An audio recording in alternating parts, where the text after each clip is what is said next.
지난 9일 정부는 고가의 검사나 약 등 건강보험 비급여 항목을 전면 급여하는 건강보장성 강화 정책을 발표했습니다. 보수 진영은 일제히 비판에 나섰습니다. 되면 얼마나 좋겠냐마는 장밋빛 환상일 뿐이다. 유토피아적 정책을 국민을 대상으로 실험한다. 5년 후 건보료 폭탄으로 돌아올 것이다. 그렇습니다. 전면 급여화에 예상보다 돈이 더 들어서 목표를 임기 내에 달성하지 못할 수도 있습니다. 폭탄이란 말은 과장이지만 5년 후 건보료가 지금의 예상보다 더 오를 수도 있습니다. 돈 문제는 꼼꼼히 따져봐야죠. 그런데 새로운 국가 정책 중 실험이 아닌 게 뭐가 있습니까? 보수 정권 시절 낙수 효과 들먹이면서 이렇게 해야 경기가 부양돼 결국 중소기업과 저소득층까지 혜택이 돌아간다며 대기업의 재벌에 자원을 몰아주는 건 실험 아닌가요? 그 정책은 실패하면 어디서 보상해 준다고 해서 했습니까? 그리고 이 정도가 장밋빛 환상이면 아예 무상 의료를 수십 년째 하는 유럽 국가들은 뭐가 됩니까? 보장성 70%로 가자는 게 유토피아면 이미 평균 80%가 넘는 다른 OECD 국가들은 뭔가요? 문제는 돈이 없는 게 아닙니다. 나라에 돈은 있어요. 그 정도의 돈은. 진짜 문제는 돈을 어떤 우선순위로 쓰느냐 하는 거죠. 이 정책은 큰 병을 치료비 때문에 제대로 치료를 받지 못하거나 집안 살림이 무너지는 일이 없도록 하는데 나라 돈을 쓰겠다. 이렇게 우선순위를 정해두는 겁니다. 이런 실험이라면 마땅히 해봐야죠. 김원준 생각이었습니다. 시사인의 김은지입니다. 김은지 기자는 실손 보험 들었어요? 아니요, 없습니다. 네. 생각보다 실손 보험 든 사람이 많아요. 그렇죠. 많죠. 예, 예. 실손 보험이라는 게 이제 병원에서 비급여를 실제 들어간 돈만큼 보장해 주는 보험이거든요. 예, 그렇죠. 몇십만 원 정도 합니다. 근데 다쳐야지만 돌려받을 수 있는 그렇죠. 돈이기 때문에요. 그냥 보험이, 그 돈, 예. 보험료 지금 뭐 10,000원 오를 것이다, 20,000원 오를 것이다, 더 오를 것이다 하는데 그 수십만 원이거든요. 실손 보험에 가입한 사람이 몇 천만 명이에요. 그건 여기다 쓰면 됩니다. 받을 이유가 없어요. 연 몇십만 원이죠. 월 몇만 원이고. 그 돈이 이로 가면 나라가 보장해 주겠다는 거니까. 근데 이제 보험회사랑 그 의사들, 그리고 의원을 하느냐, 대형 병원을 하느냐, 이 당사자들의 그 반응이 다 달라요. 그럴 수밖에 없겠죠. 쉬운 문제는 아니라고 봅니다. 많은, 이 정도 되면, 그리고 제대로 계획대로 되면 아주 좋은 겁니다. 아주 좋은 거고. 자, 이 문제는 앞으로도 계속 거론될 것 같으니까 저희가 전문가를 모시고 따로 한번 다룰 테니까. 자, 첫 번째 뉴스는요. 네, 북한 전략군은 어제도 사령관 명의로 이른바 괌 포격 사격의 구체적인 시나리오를 예고했습니다. 지난 5월 시험 발사했던 화성 12형 중장거리 탄도미사일 4발이 일본 상공을 통과한 다음에 괌 주변에 떨어질 것이라면서 비행 경로를 자세하게 공개한 겁니다. 이달 중순까지 계획을 완성할 거라면서 시기를 거론하기도 했는데요. 북한은 또 트럼프 대통령의 화염과 분노 발언에 대해서 미국이 정세 파악도 못한 채 망발을 늘어놓고 있다면서 긴장 고조 책임이 미국에 있다 이렇게 주장했습니다. 이제 말 전쟁을 시작해가지고 지구가 멸망을 몇 번 했어요. 이 말 전쟁 하는 사이에 말대로만 따지면 여기 대해서 이제 어제 파이어 앤 퓨어리가 미니어처 보드게임, 이게, 컴퓨터 전략 시뮬레이션 게임의 원조에 해당되는 겁니다. 우리나라에서는 사실상 거의 안 알려졌지만 미국에서는 꽤 매니아가 많고 오래된. 여기서 다 따온 거라고, 그리고 영화도 따왔어요. 파스트 앤 퓨어리라고 분노에 질주라는 영화 있죠? 네, 그렇죠. 그것도 따온 거예요, 다. 그러니까, 이 말들이 뭐냐면은 북한은 자국민과 미국에게 귀에 꽂히라고 하는 말이고 미국은 미국 자국민들이 귀에 꽂히는 단어들을 사용해서 이 말들을 구사하고 있는 거죠. 그러면서 이 메시지는 미국의 자국민 그리고 중국에 던지는 메시지일 수 있다. 중국한테 이 정도까지 우리가 심각하니까 뭐 원유라든지 더 강한 제재에 나서라 뭐 이런 압박인 거고. 근데 어제도 잠깐 소개했지만 관련 뉴스가 쏟아지긴 하는데 대통령이 센 발언을 하면 어제는 이제 틸러슨. 그렇죠. 북한 쪽에서는 임목사 풀어주기였다면 미국 내에서는 대통령이 이렇게 하면 관료들이 나서서 그렇게까지 하겠다는 건 아니다. 이런 이야기가 오고 가고 있어요. 그리고 북한은 지금 괌 30km, 40km 떨어진 곳에 포를 어떻게 쏠 건지 계획을 막 수립해서 발표하겠다는 거 아닙니까? 그렇죠. 방금 그걸 수립한 다음에 왜 발표합니까? 그냥 정말로 타격할 생각이면 쏘면 되죠. 일종의 말전쟁이란 말씀하셨는데요. 그런 상황인 거죠. 예, 미국은 이제 괌에서 장거리 전략 폭격기로 어떻게 북한을 타격할 것인지 또 말로 하고 있어요. 그걸 왜 말로 합니까? 상대가 준비하게. 어쨌든 말전쟁을 하고 있는 와중이고, 그 와중에 또 트럼프, 북한에서는 김정은을 말릴 사람이 없지만 미국에서는 트럼프 대통령이 이렇게 말전쟁을 하면 밑에서는 불을 꺼야 되거든요. 네, 그렇죠. 국무부에서도 어제 정례 브리핑하면서 관련된 발언 수습했습니다. 헤더 나우트 국무부 대변인이 현지 시각으로 9일에 정례 브리핑을 했는데요. 미국은 많은 국가들의 지지를 받고 있는 대북 압박 공세를 하고 있다면서도요. 대북 압박을 증가시키고 있는 상황에서 트럼프 대통령도 그 점에 대해서 얘기한 것뿐이다라는 식의 해명을 한 겁니다. 군사행동이 아니라 압박 차원에서 발언한 것이다. 이런 설명이었던 거죠. 예. 그리고 미국 언론들도 굉장히 트럼프 대통령의 발언들에 대해서 비난이 많아요. 예, 뉴욕타임스 같은 경우에 이렇게 보도했는데요. 트럼프 대통령이 측근들한테 강경 메시지 전달할 거다라는 것은 알고 있었지만 하지만 김정은이 종종 사용하는 종말론적인 비아냥에 필적할 만한 위협을 할 것이라고는 예상도 못했다라는 거고요. 또 트럼프 대통령이 북한 관련 언급을 하면서 책상 쪽을 흘끗흘끗 봤는데 그것은 북한 관련된 문건이 아니라 마약성 진통제 남용 문제에 관련된 내용이었다면서 완전히 즉흥적인 발언했다. 이렇게 지적했습니다. 트럼프 대통령이 이 사안뿐만 아니라 모든 사안에서 항상 단독 드리블, 그러니까 밑에 사람들이 이제 당황할 정도의 그 말 드리블을 많이 했죠, 그동안. 근데 이제 이건 우리하고 직접 관련된 사안이라 우리가 이제 자세히 들여다보기 하는 것일 뿐이고, 이 정도 규모의 국가를 리딩하는 대통령으로서의 언과 행 자질을 사실상 자주 못 갖췄죠. 왜냐하면은 최종결정권자는 항상 뭔가 어떤 특별한 사안을 뒤집거나 새로 하거나 할 때 그 아랫 사람들이 핑계를 쓰는 거거든요, 보통. 그래서 말을 안 해야지 뒤집을 수가 있잖아요. 이렇게 했다가 저렇게 했다가 그렇죠. 우리 보스가 허락을 안 한다고. 네, 뭐 일종의 애매모호한 전략적 모호성을 유지하는 방법이 있죠. 그래서 그 탈출구가 되기도 하는데 대통령 사실은 대통령 본인의 결정이었는데 반응이 안 좋으면 밑에서 다 뒤집어 쓰고 대통령이 나중에 뒤집기도 하고 그런 여지를 안 주는 거죠. 트위터를 매일 하다 보니까요. 너무 메시지가 많습니다. 진정한 포퓰리스트예요. 진정한. 예.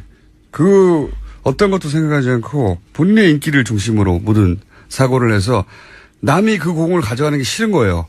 그래서 누구보다 먼저 대변인을 통해서 보다도 먼저 자신이 먼저 트위터를 속에 쏘고 단독을 하는 거죠. 대변인은 모르고 있어요. 국가의 정책이 그렇게 될 것이라는 걸. 그런데 그게 워낙 즉흥적이다 보니까 그것이 정책적으로 이어지지 않아서 혼자 말하고 끝나는 경우가 너무 많았거든요. 그러면서 이런 말도 합니다. 오바마 행정부 대북 정책에 대해서는 전략적 인내라고 했었는데 네, 그렇죠. 이번에는 전략이 없는 인내일 뿐이라고. 네, 워싱턴 싱크탱크에서 나오는 말이라고 합니다. 네, 이게 이제 미 언론이 보도한 건데 네. 어차피 전쟁 못할 거 아니냐. 그걸 인내라고 표현한 건데 그런데 전략도 없다. 뭐 이런 비아냥이고 영국 가디언지에서도 영미권 언론들이 다 비난을 하고 있습니다. 예, 지난 6개월 동안 트럼프 대통령 행정부는 톤다운 계속하면서 계속해서 6개월 동안 반복되면서 즉흥적인 이야기만 하고 있다라는 비판을 한 겁니다. 대통령이 센 말을 하고 밑에 사람들이 왜냐하면 이런 센 말을 하면 기자들이 달려간단 말이죠. 당연히. 네, 지금도 휴가지에서 기자들을 만난 겁니다. 달려가지고 이거 어떻게 생각하냐 묻는단 말이죠. 그 밑에 관료들은 그게 말이 안 된다는 걸 아니까 그렇게 하겠다는 건 아니고 이렇게 해석해 주는 거죠. 트위터 해석관들이에요, 지금. 톤 다운을 다 시키고 있죠. 대통령의 트위터 해석관들이 고위 관료들의 주요 역할로. 어쨌든 양쪽의 말전쟁으로 지금 지구가 3번 정도 멸망한 상태입니다. 또 관련 뉴스가 있나요? 네, 이에 대해서 전임 정권의 관료들도 비판하는 목소리를 냈습니다. 버락 오바마 미국 행정부에서 국가안보보좌관을 지낸 수전 라이스 전 보좌관 이야기인데요. 북한의 임박한 공격 징후가 없는 상황에서 미국의 대북 선제 타격 결정은 미친 짓이다라고 지적한 겁니다. 트럼프 행정부에서 점점 확산되는 대북 강경론에 일침을 가한 건데요. 또 트럼프 대통령의 화염과 분노 관련된 발언에서는 라이스 전 보좌관인 일침을 놨습니다. 공허한 핵전쟁 위협이라면 미국의 신뢰와 억지력을 훼손할 수 있고 김정은의 도발 및 실제 전쟁을 의도했다면 어리석은 짓이다라는 겁니다. 뭐 하여튼 트럼프 대통령의 어떤 호전적이고 화려한 그런 발언들이 주로 보도되고 있긴 했는데 실제 워싱턴의 싱탱크나 물론 뭐 강경파들도 분명히 있습니다. 네, 그렇죠. 네, 분명히 있으나만 그 못지않은 이게 말이 되는 소리냐 하는 미국의 목소리들도 있습니다. 네. 그리고 관료들이 톤다운 시키고 있는 것도 있고 물론 관료들 중에는 예방전쟁에 나서야 된다. 전쟁을 해야 한다고 하는 강경파도 물론 있습니다. 네, 맥메스터 국가안보보좌관 같은 경우에는 강경파로 분류되고 있습니다. 어디나 강경파 강원이 있죠. 네. 그런데 강경파만 있어서 곧 전쟁이 날 것처럼 보도되는 기사들이 많아서 저희가 그렇지 않은 목소리도 훨씬 보도되는 양보다 훨씬 많다 알려드리고요. 국내 보도되는 양보다. 그러니 이제 재밌는 것은 미국은 이 정도 되면 한국 국민들이 난리가 날 줄 알았나 봐요. 그래서 이제 외신을 보냈는데 너무 조용해가지고 놀랬다 이런 기사들도 있었어요. 예, 네. 국내에 대한 이야기인데요. 미국과 달리 한국은 놀랍도록 무감각하다라는 보도가 잇따랐습니다. LA타임스는 전쟁 촉발 상황에도 한국인들이 놀라울 정도로 심드렁하다라고 전했고요. 월스트리트 저널은 한국인들은 북한 리스크를 투자 기회로 보고 있다라는 식의 지적도 했습니다. TV조선이 이렇게 보도했어요. 한국은 놀랄 만큼 심드렁하다. 무감각하다는 뭐 거의 비슷한 뜻인데 경각심을 가져야 한다는 취지로 보수 종편에서는 미국도 이렇게 생각 말하고 있지 않냐. 예. 우리는 사실 이거 수십 년째 겪는 일이라 이쪽에 지금까지 이번에 지구 멸망 3번 정도 됐고요. 지금까지 하면 한 수백 번 정도 지구 멸망이 됐을 정도인데 보수 매체에서는 이제 경각심을 더 가져야 된다는 취지로 TV조선이 이제 이 보도를 했어요. 예. 하지만 TV조선의 직원들도 이 방송을 하며 방공호에 들어가서 방송하는 게 아니거든요. 예. 예. 보수 야당에서도 지금이 뭐 이렇게 할 때냐 하는데 다들 자기 집에서 잘 자고 있거든요. 예. 자기들 벙커로 들어가고 나서 이런 얘기를 해야죠. 자기들도 알거든요. 자, 오늘은 근데 인터뷰가 저희가 연속으로 2개가 잡혀가지고 제 발음도 세고 빨리 제목 몇 개 읽고 끝내야 될 것 같습니다. 자. 예, 어제 검찰 인사가 있었습니다. 네. 특검팀 검사들이 기술을 넘어 주요 보직에 박탈됐는데요. 특검팀에 함께 파견됐던 검사들이 이번 인사에서 윤석열 지검장 밑으로 대거 집결한 모양새입니다. 아마도 이제 검찰총장 인사까지 났으니까 윤석열 지검장이 뭔가 큰 드라이브를 걸려고 하는 게 아닌가 같습니다. 자기들이 믿는 사람들을 다 데리고 온 거죠. 예. 시간이 너무 없네요. 오늘 여기까지 하고요. 예. 못다한 것은 월요일 다시 짚어보기로 하겠습니다. 자, 오늘 평소 브리핑보다 한 6, 7분 짧게 해서 아쉽죠? 네. 예, 많이 줄어들었습니다. 예. 아쉽습니다. 예. 인터뷰 이렇게 잡혀든 거 어떡해요? 자, 지금까지 어제는 제가 리얼미터 하다가 김은지 기자 나가는 거 소개를 못했어요. 예. 제가 기억하고 있다가 2번 소개하겠습니다. 아니, 한 번만 하셔도 괜찮습니다. 시사인의 김은지였습니다. 감사합니다. 네. 2년 전 종교인 과세 법안이 국회를 통과했었죠. 그런데 종교인들의 반발로 시행이 3년간 유예됐었습니다. 이제 시행을 4개월 앞두고 있는데 또다시 과세를 2년 더 유예하자 하는 법안이 발의돼서 이 문제 한번 짚어보려고 합니다. 이 분야 전문가를 스튜디오에 직접 모셨습니다. 시사평론가 김용민 씨입니다. 네, 안녕하십니까. 뉴스공장 차기 MC 김용민입니다. 여러분이 생각하시는 그 김용민 맞고요. 본인이 왜 이 종교인 과세 문제 네. 전문가인지 스스로 일단 먼저 얘기해 주세요. 예, 사실은 제가 이제 종교 언론 쪽에 오랫동안 몸담았었고요. 그 안에서 특히 그 보수와 진보 양쪽에서 모두 다 그 매체 경험이 있기 때문에 뭐 하여튼 그런 경험도 있었고 또 제가 낸 박사학위 논문이 한국 개신교의 정교 분리 원칙에 기초한 한국 개신교 역사. 예. 정교 분리. 예. 네. 정교 분리 문제와 관련해서는 또 제가 또 그와 관련한 학위 논문도 냈었습니다. 부친이 목사님이시고. 그렇습니다. 예. 본인이 매주 예배를 인도하고 있습니다. 예. 네. 그리고 또 현재 목사 후보생을 하고 있습니다. 목사 후보생. 자, 그럼 이 문제를 한번 본격적으로 보겠습니다. 예. 그런 자격으로 이 문제를 이야기하러 왔는데 우선 이 종교인 과세를 특히 개신교가 네. 예. 왜냐하면 천주교에서는 이미 세금을 낸 지 오래됐어요. 그렇습니다. 예. 개신교가 반대하는 이유가 뭐냐? 간단하게 짚어주십시오. 예, 이 개신교 전부 반대하는 건 아니고요. 진보 개신교계 쪽에서는 납세의 의무를 왜 회피해야 하느냐? 네. 우리도 이제 납세하자. 가이사의 것은 가이사에게. 네, 그렇습니다. 이미 2000여 년 전 예, 세금을 내야 하느냐고 물었을 때 예, 예수께서 답하셨지 않습니까? 예. 가이사의 것은 가이사. 세금을 내라 이 말이죠. 예, 그렇습니다. 근데 왜 안 내냐 이거죠. 사실 겉만 보면 도저히 이해할 수가 없습니다. 국민의 의무인 납세를 안 하겠다는 게 과연 정상입니까? 국민이면 다 세금을 내야죠. 국민이 세금을 안 내면 누가 세금을 내겠습니까? 현행 법 체계를 보더라도 국가가 세금을 안 거둘 뿐이지, 목사님, 스님, 신부님, 교무님, 이런 분들한테 세금, 내지 마십시오.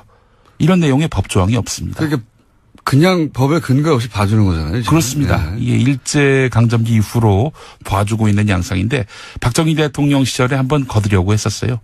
그러다가 또 여러 가지 이유로 미뤄지다가 당시에는 보수 기독교계의 정권 차원에서 도움이 필요했었기 때문에 그렇다고 치고. 네, 그렇습니다. 네. 근데 이제 보수 개신교계, 일부 개신교계의 반대 논리, 세금을 못 내겠다. 이런 논리를 보게 되면 도저히 납득하기 어렵습니다. 무슨 논리죠, 원래? 목사한테 그 근로소득세를 물다니, 목사가 근로자인가? 목사가 노동자인가? 예전에 교사가 노동자인가? 이런 그 시비를 걸었던 그런 정부도 있었는데, 어떤 목사님은 더 나갑니다. 일반 교인이 근로소득세를 떼고 헌금을 냈는데 그 헌금으로 사례금을 받는 목사가 또 근로소득세를 내면은 이건 이중과세다. 이런 주장을 펴고요. 요즘엔 좀 더 진화된 논리가 나왔습니다. 뭐냐면은 좋다. 목사가 근로소득세를 내면 교인들이 목사한테 주어야 할 특근수당이 이만저만이 아니다. 특근수당. 예, 그런데 철야 기도회. 이거 밤샘 근무 아닙니까? 그리고 새벽 기도회. 이것도 새벽 근무란 말이죠. 게다가 일요일, 휴일 아닙니까? 휴일 풀타임으로 뛰잖아요? 예. 이거 줄 거 다 주면은 교인들 등골 휜다. 이러면서 또 교인들을 두둔하는, 그들의 입장을 대변하는 논리도 나오고 있습니다. 이런 논리들이 사실은 논파되거나 반박된 지가 오래됐어요. 네. 이미. 그걸 여기서 반복할 필요는 없을 것 같고. 네. 목회자들이 소득세 납부를 꺼리는 가장 근본적인 이유가 뭐냐 이거죠.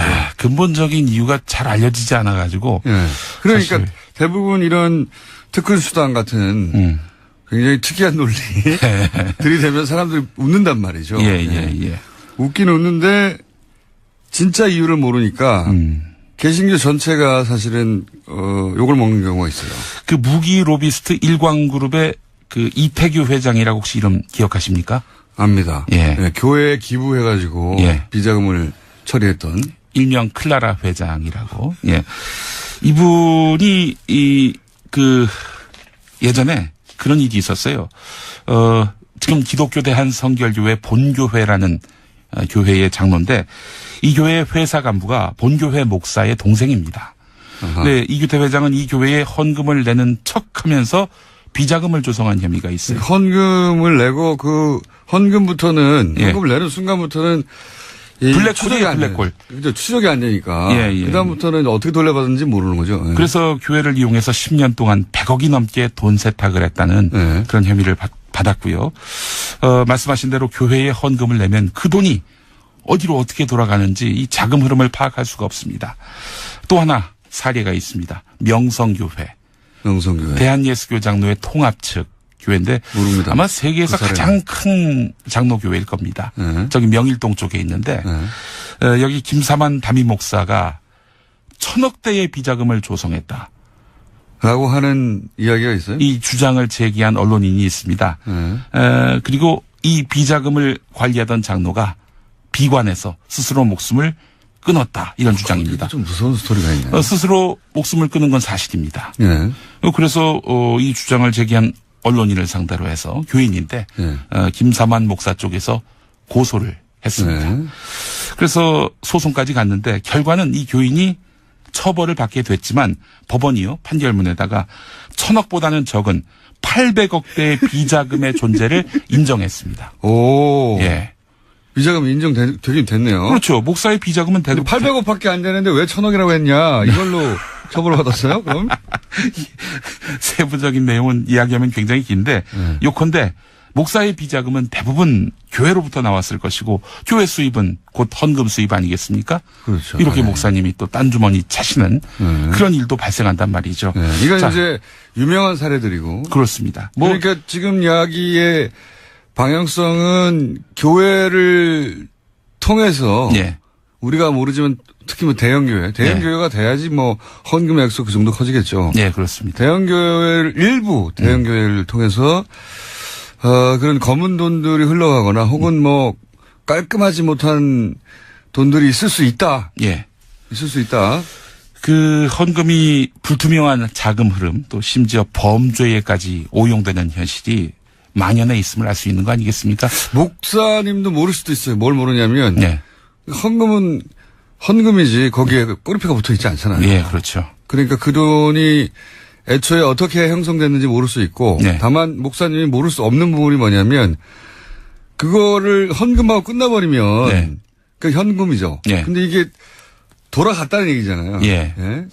그래야 이게 소위 비자금이 되는 거니까 예. 그다음부터 목사님 모를 수가 없죠. 게다가 또 이제 교회에서 헌금을 교인들이 낼 때 주로 현금으로 내지 뭐 카드로 한다든지 뭐 할부로 한다든지 이런 일은 거의 없단 말이죠. 그래서 사실은 헌금을 카드로 하면 되겠다 앞으로 그러면. 그런 교회도 사실은 없지 않습니다. 계좌로 요즘 그래요? 이체하는 방법도 있는데 예, 뭐 사실 뭐 편의성을 위해서 뭐 교인들의 편의를 위해서 네. 그렇게 할 수도 있다고 저는 보는데 투명성을 위해서. 네. 그래서 이런 은행들이 네. 교회를 무척 좋아했습니다. 옛날에. 아하. 왜냐하면은 매주 현금이 이렇게 융통이 되니까 네. 아주 큰 교회는 한 주에 그러니까 일요일에 14억의 현금이 헌금으로 매주. 거치는 예. 네. 이름을 대면 어떻게 됩니까? 대단히 큰 교회라고 말씀드리겠습니다. 이름을 대면 어떻게 되냐고. 이름을 대도 상관은 없습니다. 네. 됩시다 그럼. 여의도 순복음교회가 그랬습니다. 근데 이제 흥미로운 거는 예. 조용기 목사가 거기 오랫동안 담임 목사를 했지 않습니까? 네. 조용기 목사가 설교를 하는 날은 이제 14억이 들어오고 평균. 이제 다른 목사, 그러니까 조 목사가 이제 해외로 출타하거나 그러면은 한 절반 정도 들어온다는 거예요. 이 이야기는 조용기 목사의 큰아들이 국민일보 노조위원장에게 했던 말이기도 합니다. 예. 예. 근거가 있는 이야기입니다. 그런데 예. 그러면은 지금 한 얘기하고 이 소득세 납부를 하지 않는 것과 연결성이 있다? 연결되는 고리가 있다? 그렇습니다. 이런 자금 흐름이 불투명한 그 교회를 비자금 돈 세탁의 어떤 창구로 활용할 가능성이 높다는 그런 정황들을 제가 설명드렸잖아요. 네. 이런 와중에 일부라고 치고. 예. 이런 와중에 목사님에게 근로소득세를 문다면 당연히 목사의 수입이 제대로 신고되고 있는 건지 신고되지 않는다면 교회 내의 자금 흐름이 어떠한지 세무 공무원들이 관심을 갖지 않겠어요? 그러니까 교회를 대상으로 한 꼭 비자금이 있어서가 아니라 예. 제대로 소득세를 내고 있는지에 대해서 예. 교회 회계를 들여다볼 수가 있고 그렇습니다. 그러면 말하자면 세무조사를 할 수도 있고. 조세 포탈이 짐작된다면 아무래도. 그러니까. 예. 그래서 이 세무조사까지 가게 된다면은 이거는 교회로서는 아주 최악의 상황이라고 판단하고 있는 거예요. 그래서 그러니까 이제 국가가 세무조사 권한을 근본적으로 가지는 걸 싫어한다. 예, 그렇습니다. 대형교회들은. 예. 꼭 거기에 비리가 있어서라기보다는 예. 뭐 그 비리의 사례도 있지만 예. 근본적으로 교회 회계 장부를 들춰보는 걸 싫어한다. 네, 그렇습니다. 이때까지 마음대로 했었는데. 네.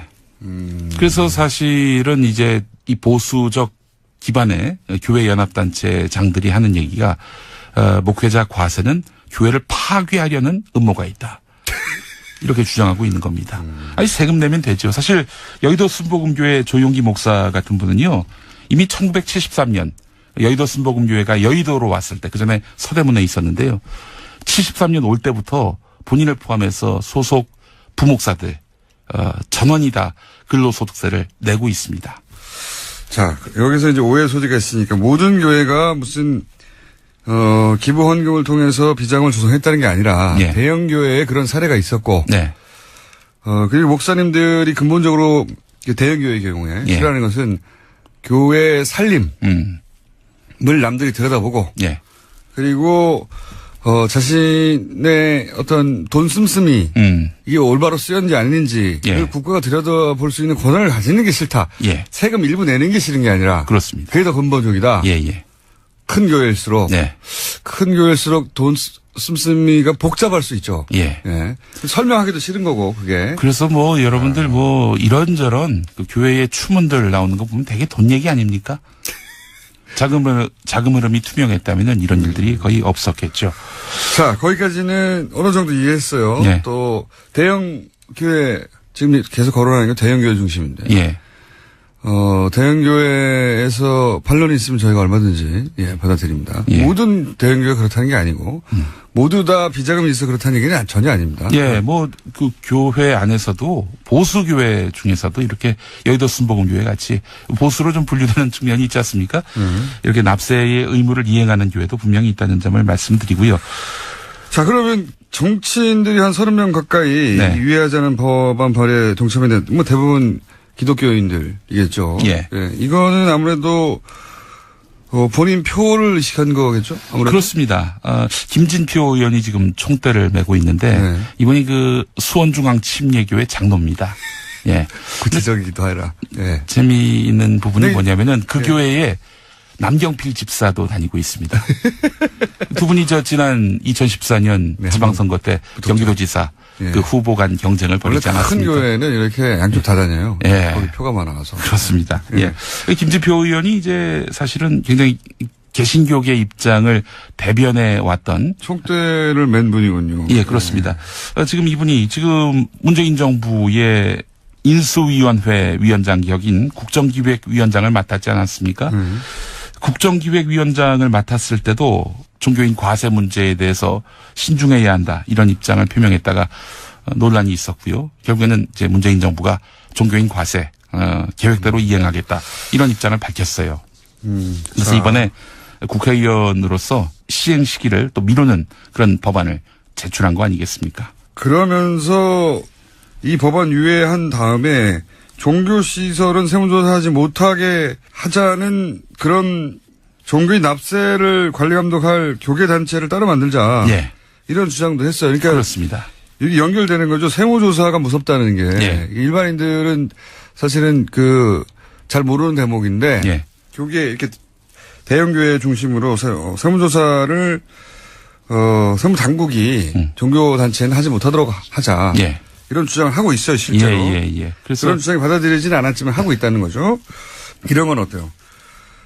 과세 시행령 매뉴얼에 보면 세부 내용이 명시되어 있지 않기 때문에 예. 이 세부 내용을 다 만들고 나서 하자. 예. 또는 뭐 2단 사이비 종교가 우리 세금 낼 테니까 종교를 인정해달라. 네. 그럼 어떡할 거냐. 네. 이런 것도 새로운 논리들이거든요. 아이고, 제가 봤을 때는 그 얘기가 다 그 얘기예요. 한마디로 세무조사 하지 않게 해달라. 결국은 다 그거야. 다 그걸로 귀결이 되는 내용들인데요. 김진표 의원이 사실은 이제 경제부총리를 지냈던 분이기도 네. 하고, 소시적에는 세무서장도 지냈습니다. 그래요? 예, 세무관계에 정통한 분입니다. 영월 세무서장 지냈어요. 예. 그 당시에 그래서 일화도 있는데.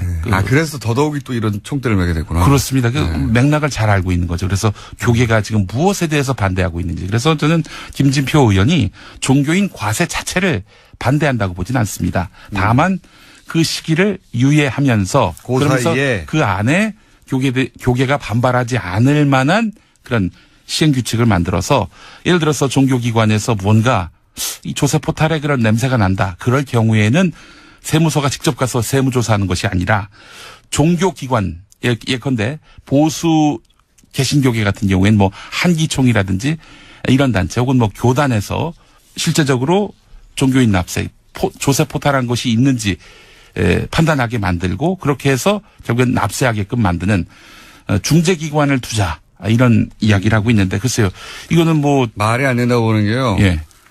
우리나라는 돈도 종교예요. 예. 그럼 재벌들이 탈세할 때 재벌들끼리 모여가지고 전경련이 그러니까 중간에 단체 만들겠다. 예. 그런 주장하는 거 마찬가지라고 봅니다. 예. 그래서 사실은 이런 어떤 특혜를 또 만들어내는 거 아니냐라는 비판의 또 측면에 있습니다. 알겠습니다. 오늘 여기까지 짚어봤습니다. 지금까지 바로 그 김영민 씨입니다. 예. 감사합니다. 아니 근데 평소에 딴 분들은 다음에 또 한번 모셔서 상세히 또 이야기를 더 들어보도록 하겠다. 그런 얘기 하지 않으셨습니까? 저는 다음에는 다른 분을 모시도록 하겠습니다. 수고하셨습니다. 감사합니다. 적폐 청산의 길목마다 나오는 이름이 있다. 이런 말들이 요즘 있습니다. 바로 이명박 전 대통령인데요. 자, 이 이명박 전 대통령과 최근에 지속적으로 등장하고 있는 댓글 사건을 비롯해서 적폐 청산의 길목 마주치는 이 현상 한번 짚어볼까 합니다. 저희가 이분을 소개할 때 이렇게 소개했었습니다. 이명박 정권 탄생의 1등 공신이었으나 그 혜택은 입지 못하고 집권 초기에 이미 밀려난 분이다. 네. 그래서 풍운하라고 제가 했었습니다. 정두원 전 의원이 연결됐습니다. 안녕하십니까? 네, 안녕하세요. 네, 오랜만입니다, 의원님. 네, 그렇습니다. 최근에 댓글 사건에 자꾸 이제 이명박 전 대통령 이름이 거론되다 보니까 네. 이런 이야기를 측근에서 했다고 보도된 게 있습니다. 선을 지켜라. 정권이 100년 가는 줄 아느냐. 네. 이런 말을 했다고 하는데 이 일부 측근의 의원님은 들어가지 않으시죠? 글쎄, 측근이 누군지는 모르겠는데, 뭐 그런 말 할 수도 있겠죠. 네, 뭐 측근으로서는 할 수 있는 말이죠. 예. 예, 왜냐면 아무래도 칼끝이 MB를 향하고 있는 것 같으니까, 저도 그런 생각이 드는데요, 이번 사건에 대해서는. 그쪽을 향하는 것 같다. 뭐 많은 사람들이 그런 생각을 하긴 하는 것 같습니다. 근데 제가 이제 이 질문을 드린 이유는, 정권 탄생의 1등 공신이라고 표현되고 그게 사실이긴 하지만, 최근에 이명박 대통령과 가깝게 지내시거나 그러지는 않으시는 거죠? 물론이죠. 예. 네. 마지막으로 만나신 게 언제입니까? 뭐 기억도 안 납니다. 그래서 그쪽 사정을 알면서도 또, 어느 정도 객관거리가 있는 분으로 네. 생각하다 보니 의원님밖에 떠오르는 분이 없어서 저희가 모셨습니다. 네. 자, 이 댓글 사건만을 따로 놓고 보자면 결국 원세훈 전 국정원장의 작품인데, 네. TBS 김종배 색다른 시선 출연하셔서 이런 말씀하셨어요. MB의 운명은 결국 원세훈 전 국정원장에게 달려있다. 이게 어떤 의미인지 좀 설명해 주십시오.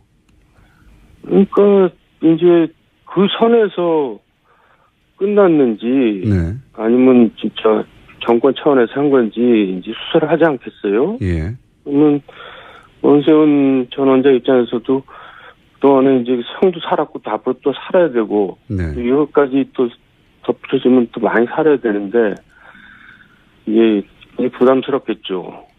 그래서 조금 더 감하고 싶은 생각도 당연히 있을 거고요, 인간으로서. 그러다 보면은 어떤 태도를 취할지 저도 참 귀추가 주목되는데요. 그러니까, 이걸 보고 했느냐, 예. 네. 지시를 받았느냐라는 네. 질문에 아니다, 내가 다 했다. 네. 라고 하느냐, 아니면은 뭐 일부 보고한 것도 있다.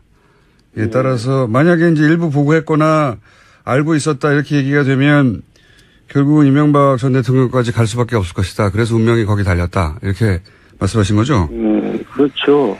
그러니까 상식적으로 생각하면 이제 보고를 했다고 볼 수밖에 없거든요. 상식적으로. 그런 내용을 예. 보고를 안 했겠어요. 근데 이제 어떤 자세를 가지고 있을지 저도 잘 모르겠어요. 사실 뭐 말씀하신 대로 이게 이제 그 당시만 지금이야 뭐 큰 문제가 됐지만 그 당시만 하더라도 몰래 해낸 자신의 공이었단 말이죠. 네. 네, 그렇죠. 그러면은 뭐 자신의 직속상관 유일한 직속상관에게 자랑했으면 해직을 몰래 감춘다는 게 더 이해가 안 가는 일이라 보고했을 법한데. 그러니까요. 근데 그렇게 밝힐지 안 밝힐지 네. 이 많은 사람들이 궁금해하는데 원세훈 전 국정원장은 어떻게 발탁이 된 겁니까 당시에?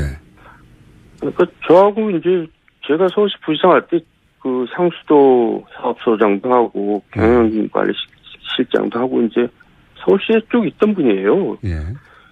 그런데 뭐라 그럴까 뭐 국정원장 뭐 그때 행자부 장관 발탁할 때는 뭐 그럴 수 있다고 생각했는데 국정원장으로 발탁할 때는 저희들도 너무나 깜짝 놀랐어요. 왜 놀라셨습니까? 왜냐면 전혀 어울리지 않는 사람이거든요. 그러니까 이제 그런 정무적인 감각이나 이런 거는 전혀 없는 사람이고 또 별명이 뭐 잘 알려져 있지만 원따로거든요. 그러니까 그냥 뭐 굉장히 혼자서 이렇게 뭐 활동하고 혼자서 판단하고 좀 독단적이고 위에서 시키는 대로 하고 그런 사람입니다. 그러니까 국정원장 정도면 굉장히 많은 생각을 해야 되고 많은 경험을 가지고 이제 정치적인 입장에서도 굉장히 좀 뭐랄까 노예해야 되거든요. 근데 전혀 그런 사람이 아니거든요.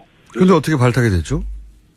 그러니까 이제 MB 인사의 특징은 뭐냐면 적재적소는 전혀 아니고 전문성이나 이런 건 고려하지 않고 모든 건 다 내가 알아서 하고 내가 시키는 대로 그냥 잘하는 사람이 이제 최고라고 생각하는 인사죠. 보통 인사가. 그러니까 시키는 대로 잘하거든요. 그러니까 발탁을 한 것 같아요. 그러면은 이거는 물론 의원님 의견으로 된다는 보장은 없지만 당연히 네. 밝힐까요? 이 분의 성향상?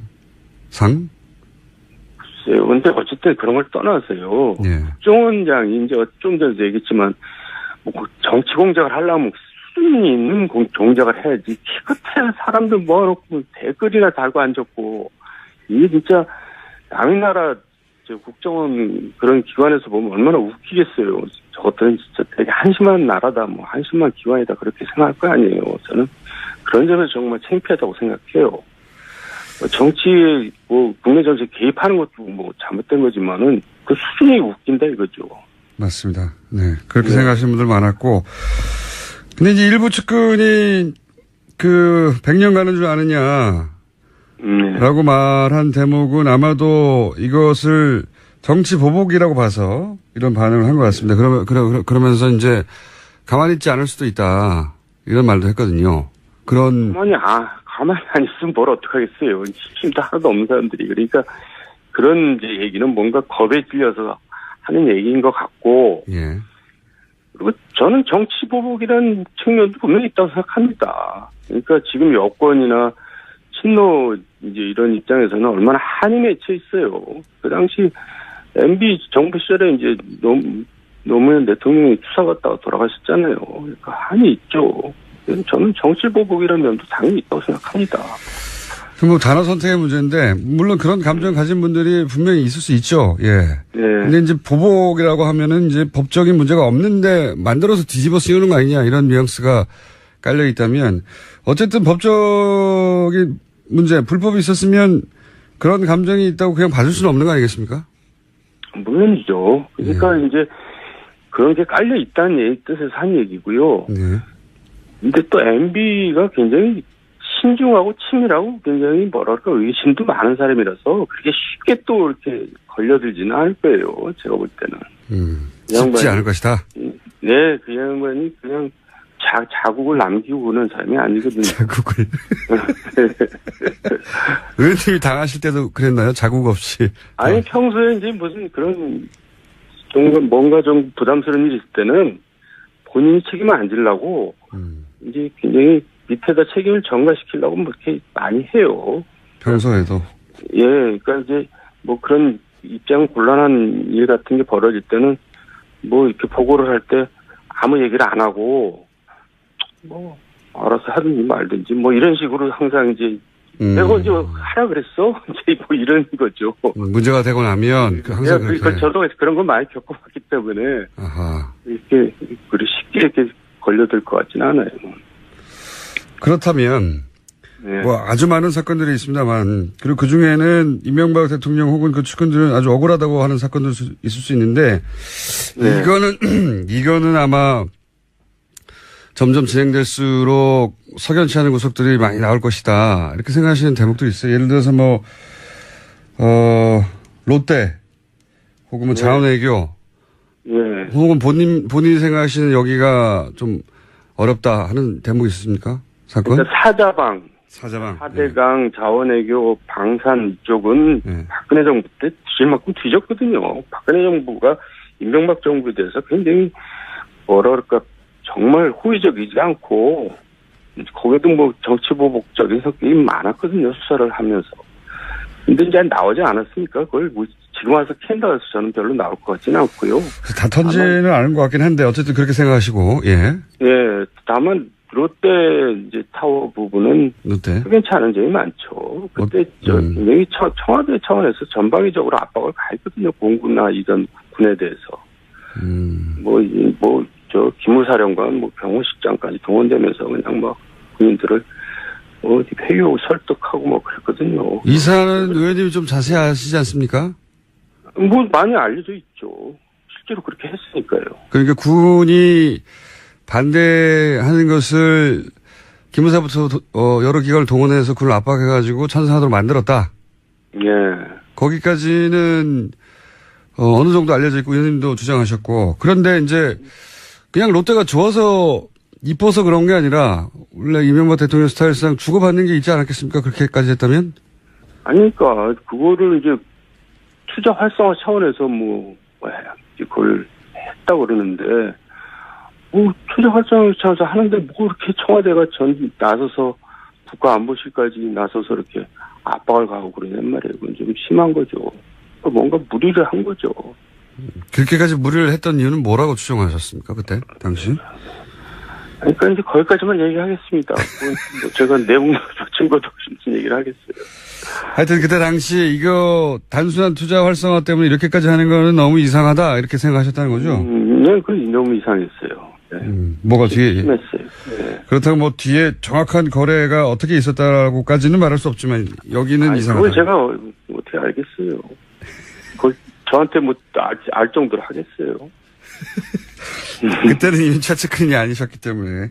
아니 최측근이라도 그런 건 모르게 하죠. 그걸 어떻게 알게 해야. 이명박 대통령 스타일이 그렇습니까? 최측근들도 다 서로 모르게 합니까? 그건 누구나 다 마찬가지죠. 무슨 만약에 거래가 있었다면 그걸 알게 하는 사람이 어디 있어요.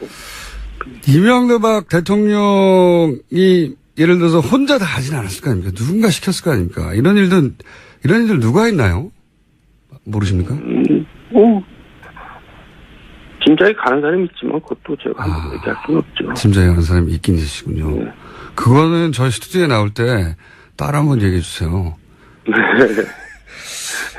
자, 제가 오늘 다음에 또 오시겠지만 이 사건의 이 적폐청산 과정에서 계속 이름이 나올 것 같아서 오늘 적절하게 떨어져 계시지만 이명박 대통령의 스타일을 정확하게 알고 계신 분들 통해서 이제 어떻게 그쪽에서 반응할까 여쭤보고 싶어서 연결한 건데 논두렁시계 사건 같은 경우는 어떻게 생각하십니까? 이게 국정원 작품이라고 이인규 전 중수부장이 주장하고 미국에 최근에 가버렸는데. 네. 그게 제가 사실을 모르니까 뭐라고 얘기는 할 수가 없죠. 근데 어쨌든 국정원에서 하는 일들이 그렇게 좀 이상한 일들을 많이 했어요. 당시 이명박 전 대통령이 노무현 전 대통령에 대해서 어떻게 생각을 했나요? 어떤 인식을 가졌나요? 쉽게 해서 광우병 사태 때 이제 촛불 시위 때 많이 당하지 않았습니까? 예. 그걸 당했다고 생각을 했었겠죠. 그리고 촛불이 노무현 전 대통령 측의 작품이라고 생각했었던가요? 그 세력이 이제 결국 이제 주동을 했다고 생각을 하는 거고, 또 그거를 부추긴 인간이 있었어요. 그 당시에 뭐 국세청장인가 하는 인간이, 아하, 예. 이제 누굴 잡으려면 누가 어떻게 하면 된다. 이제 자기가 살아남으려고, 자기가 교체 위기가 의원님. 생기니까, 예. 3부에 5분만 더 하시죠. 네. 알겠습니다. 거기까지만 하죠. 3부에서 5분만 더 하겠습니다. 정도원 의원입니다. 네, 2부 인터뷰가 채 마무리되지 않아서 2부 이어서 정도원 의원과 잠시 인터뷰 나눠보겠습니다. 의원님, 이명박 전 대통령이 노무현 전 대통령에 대해서 어떻게 생각했느냐라는 질문에 대해서, 당시 누구를 시켜서 누구에게 뭘 조사시키고 이렇게 얘기하다가, 이야기가 끊겼는데요. 좀 더 구체적으로 말씀하시면 어떤 내용입니까? 인터뷰하다가 다시 전화하는 경우는 처음이네요. 저는 가끔 합니다, 그렇게. 예. 하여간 그 당시에 이제 소위 권력기관장이 있잖아요. 검찰총장, 경찰청장, 국세청장. 네. 이제 국정원장까지 보통 그 권력기관장이라고 하는데, 이 국정원장 빼고 셋 중에서 네. 한 명만 남겨놓고 교체한다고 이제 그런 얘기가 이제 돌았어요. 네, 당시에. 그러니까 이제 누구 한 명이 살아남아야 되지 않겠어요. 네. 그러니까 이제 그 중에서 한 명이 이제 뭐 일을 벌린 것 같아요. 근데 그때 거기서 뭐 국세청에서 하여간 박연차 조사를 시작을 했거든요. 당시 한상용 그러니까 국세청장, 예. 그러니까 이제 한상렬이라고 제가 딱 집어서 얘기는 못하고, 어쨌든 그래서 국세청장이라고 추정이 이제 저는 이제 되는 건데, 네. 거기서 이제 박연차 수사를 하면서 박연차를 잡으면은 노무현 대통령도 잡을 수 있다. 이제 그렇게 얘기를 했다는 거예요. 저도 전원으로 듣기에는. 전원으로 당시 그래서 듣기에. 이제 수사가 시작됐다는 거죠. 그런 이야기를 당시 국세청장이 했다는 겁니까? 그런 얘기를? 예, 그러니까, 태광을 조사하면, 노무현 전 대통령을 잡을 수 있다는 얘기를 당시 국세청장이 했다는 전언을 들으신 거예요? 아니, 국세청장이 그런 말을 했다, 안 했다, 그런 게 아니라, 국세청이 이제 박연차 수사를 시작을 한 이유가, 근본적인 이유가 뭐 일반적인 수사가 아니라 그런 정적인 수사였다는 얘기가 돌았다는 거죠. 당시 박 전 의원의 주장이었는데, 당시 박 전 의원은 이명박 대통령의 친형인 이상득 당시 한나라당 의원이 국세청장을 통해서 태광에 대한 세무조사를 지시했다, 이런 주장이 있었거든요. 글쎄, 거기까지는 모르겠고요. 지시는 할 수 없었을 거예요. 왜냐하면 이상득 전 의장하고 부의장하고 박연차란다. 노건평 씨하고 또 이렇게 만났다는 설도 있거든요. 따로. 그러니까 거래가 있었다는 설도 있거든요. 그러니까 그 이상득 자체가 그거를 지시를 하는 건 좀 이상한 거죠. 본인도 거기가 연루가 될 수도 있는데. 이상득 의원의 지시를 했는지 아닌지는 모르겠으나 여하간 네. 국세청장을 통해서 태광을 털면 노무현 전 대통령 관련이 나올 것이다 하는 이야기가 그때 당시 있었다. 예. 예. 그건 이제 일반적인 세무조사가 아니라 정치적 목적이었다. 예. 라고 그때 당시 이야기가 돌았다는 거죠, 이미. 네, 그렇습니다. 그런데 그렇게까지 했어야 하는 이유가 뭐냐는 거죠. 제가 궁금했던 것은 왜 이명박 대통령이 노무현 전 대통령에 대해서 어떤 생각을 하고 있길래, 여기 마지막 질문인데요. 어떤 그 사람 생각까지 얘기할 수는 없고, 어쨌든 예. 촛불시 그 광우병 사태를 당하면서 예. 하여간 이 반대 세력이 만만치 않은 거잖아요, 시작부터. 예. 그러니까 이거를 뭔가 정리를 하고 넘어가지 않으면 국정 운영이 어렵겠다 생각을 했겠죠. 촛불 시위를 겪으면서 반대 세력의 중심축은 노무현 전 대통령이기 때문에 노무현 전 대통령 반드시 제압해야 한다, 이런 인식이 당시 집권 세력에 있었다, 이런 말씀이신가요?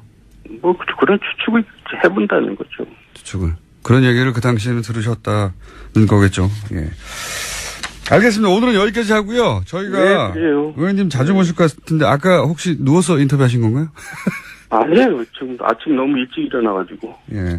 목소리가 잠겨서. 네. 알겠습니다. 오늘 말씀 감사합니다.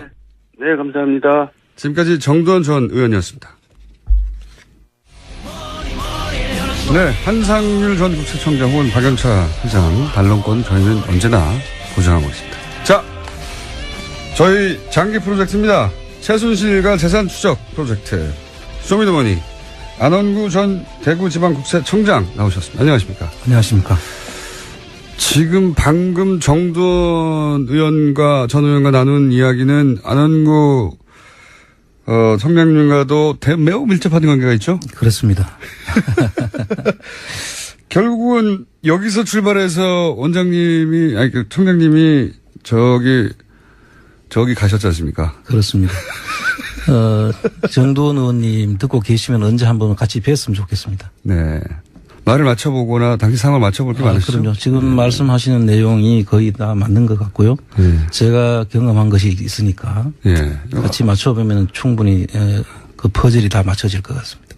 아시는 바가 많죠? 그렇습니다. 네, 왜냐하면 한상률 국세청장이 등장하기 전까지만 하더라도 안원구 청장님이 차기 국세청장이라는 얘기가 많이 있었거든요. 네. 그러면서 뭐랄까요, 이걸 처단한다고 하죠. 처단 당하셨죠. 자, 이야기는 또 다른 별개의 큰 주제이기 때문에 꼭 한번 다뤄보겠습니다. 하실 말씀이 진짜 많을 것 같아요. 네. 그럴 때가 오겠죠.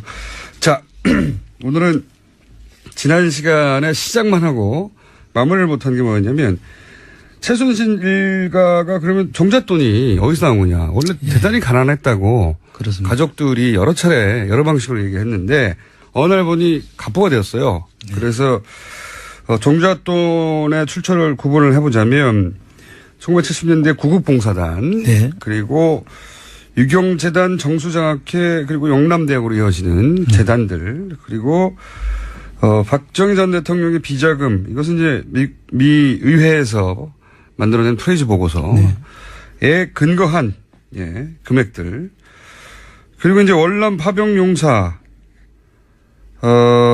가 미군으로부터 받은 급여가 있는데 그 급여가 실제 병사들에게는 10분의 1밖에 지급되지 않았다. 500불 수준이었는데 50불밖에 지급되지 않아서 그렇습니다.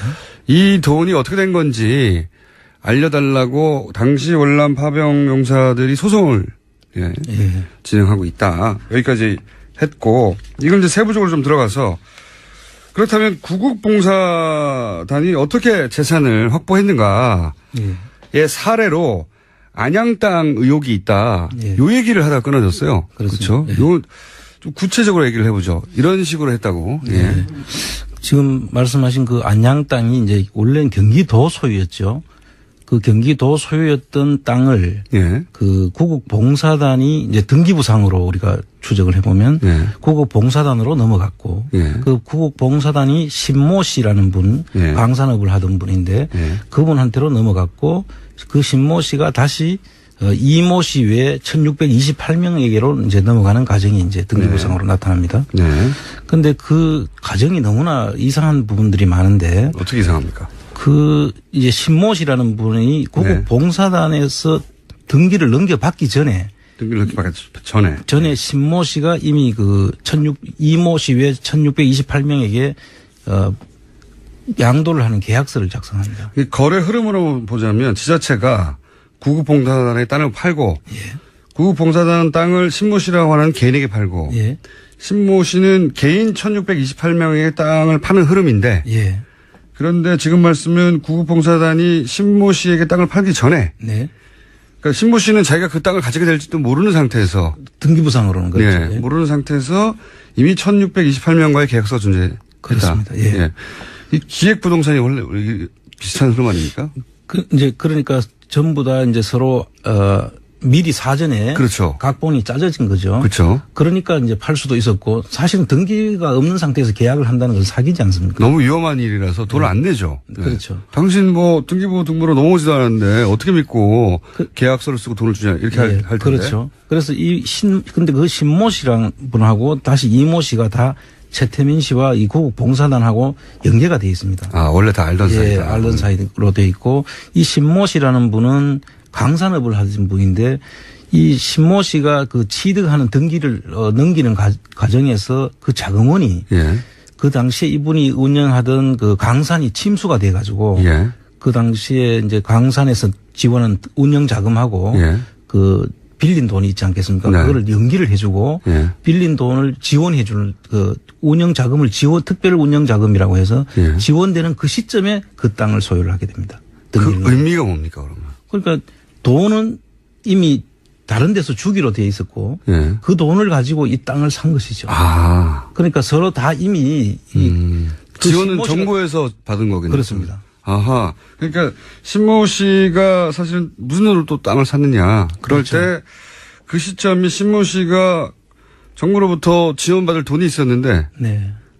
광산에 침수돼서 지원받는 돈인데 그 돈으로 땅을 사게 된다. 그렇습니다. 예. 그 돈조차 그러니까 정부가 대준 거네요. 예. 말하자면. 그리고 다시 그 뒤에 이모 씨와 또 1628명이 나오는데 네. 그 1628명은 선의의 피해자로 보이고요. 이분들은 각자 이제 그 땅을 사려고 했던 예, 분들이고. 이제 그 정제청 공구상가가 글로 갈 것이니까 그 쪼개가지고 그걸 이제 사게 되는 사람들이고요. 네. 그래서 지금까지도 재산권이 지금 제한되어 있는 그런 상황으로 알고 있고. 원래 이제 기획부동산은 요 구급봉사단 정도의 위치에 네. 업자들 혹은 신고시 위치에 업자들이 끼어서 정부가 이런 걸 할 테니까 우리가 이렇게 해보자. 네.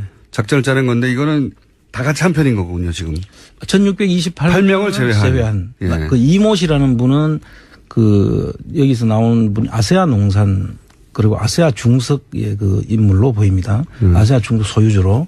그런데 그분도 그 당시에 금융거래로 인해 가지고 출국이 금지돼 있던 분이고 상당히 제한을 받던 분인데 네. 그 최태민 씨가 그 회사의 회장으로 들어가면서 이 사람들의 출국 금지도 해제가 되고 독일로부터 합작 투자를 받을 수 있도록 해가지고 그런 일들이 벌어진 다음에 이걸 사게 되죠. 자, 그럼 이렇게 해서 정상적으로 1628명에게 넘어갔으면 문제가 없지 않습니까? 그렇죠. 그런데 그 문제가 없다기보다는 그냥 해먹었지만 예. 개인한테는 피해를 줬지만.